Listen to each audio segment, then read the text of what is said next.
అంట్లు తోమే పీచ్ పేరుతో వందల మందిని నిలువునా ముంచాడో కేటుగాడు. ఏకంగా 10 కోట్ల నుంచి 15 కోట్ల వరకు కొల్లగొట్టాడు.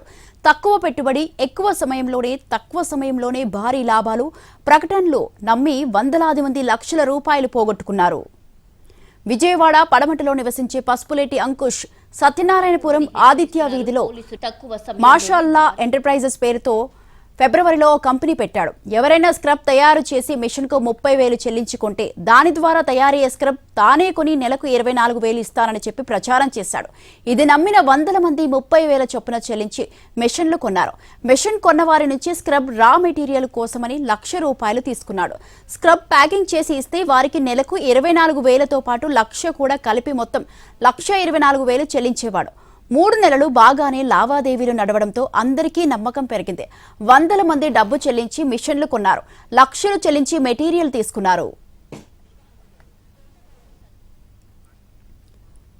అయితే 2 నెలలుగా పరిస్థితి మారింది. అంకుష్ ప్లేట్ ఫిరాయించాడు. స్క్రబ్ తీసుకోవడం మానేశాడు. దీంతో మిషన్ కొన్నవారు అతని ఆఫీస్ చుట్టూ తిరిగారు. మొదట్లో స్క్రబ్ ఎవరూ కొనట్లేదని మాయమాటలు చెప్పాడు. తర్వాత మాషా అల్లా ఎంటర్ప్రైజెస్ నాశాలానికి అంటేలా దిమ్మ తిరిగే షాక్ ఇచ్చి బోర్డు తిప్పేసింది.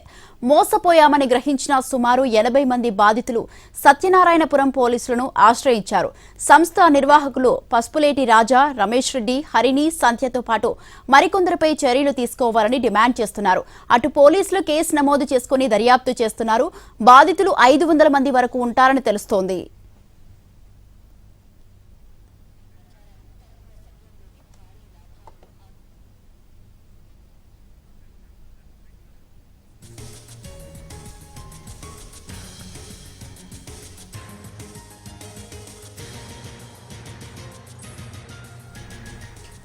అంట్లు తోమే పీచ్ పేరుతో వందల మందిని నిలువునా ముంచాడో కేటుగాడు. ఏకంగా 10 కోట్ల నుంచి 15 కోట్ల వరకు కొల్లగట్టాడు. తక్కువ పెట్టుబడి, తక్కువ సమయంలోనే భారీ లాభాలు, ప్రకటనలు నమ్మి వందల మంది లక్షల రూపాయలు పోగొట్టుకున్నారు.